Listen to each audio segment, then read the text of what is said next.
আজকের জুমার খুতবায় আপনাদের সামনে একটা আকুল আবেদন, প্রত্যেকটা মসজিদে যেন রমাজানকে কেন্দ্র করে, আর কিছুই নাই, ফকির মিসকিন কিন্তু কোরআন মূল্যায়ন করে, কোরআনের বরকতে বরকত মণ্ডিত হয়, নিজে, পরিবার, সমাজ, দেশ, রাষ্ট্র কোরআনের বরকতে বরকত মণ্ডিত হয়।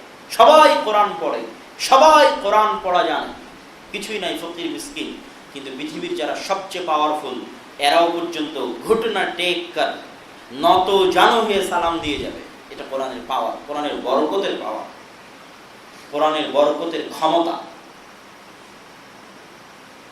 সুতরাং মুসলিম জাতির অধঃপতনের কোনো কারণ নাই, আর নাজাতের কোনো রাস্তা নাই ইল্লাল কোরআন। কোরআন পড়তে হবে। কয়জন আপনারা কোরআন পড়া যান? ইসআল নাফসাক, কয়জন কোরআন পড়েছেন সারা বছরে? কয়জন কোরআনের বরকতে বরকত মণ্ডিত হয়েছে? কয়জনের বাড়িতে প্রতিদিন কোরআন পড়া হয়েছে? কোথায় আপনি সফলতা খুঁজছেন? কোথায় আপনি উন্নতি খুঁজছেন? কোথায় আপনি খেলাফা খুঁজছেন? কোথায় আপনি মুসলমানদের মুক্তি খুঁজছেন? হুয়াল কোরআন। কোরআন পড়তে হবে, কোরআন পড়া শিখুন। কোরআনের বরকতে নিজে বরকত মণ্ডিত হন, পরিবারকে বরকত মণ্ডিত করুন।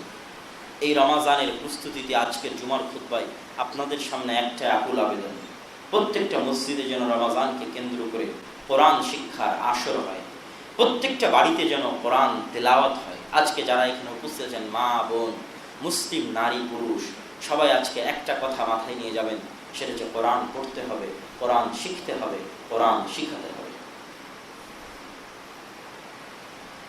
সম্মানিত উপস্থিতি, যেহেতু সময় সংক্ষিপ্ত, বক্তব্যের দ্বিতীয় অংশে চলে যায়, না হলে কোরআনের উপর আরো কিছুক্ষণ কথা বলা যেত। বক্তব্যের দ্বিতীয় অংশ হচ্ছে শয়তানের বিরুদ্ধে যুদ্ধের মাস, রমাজান মাস।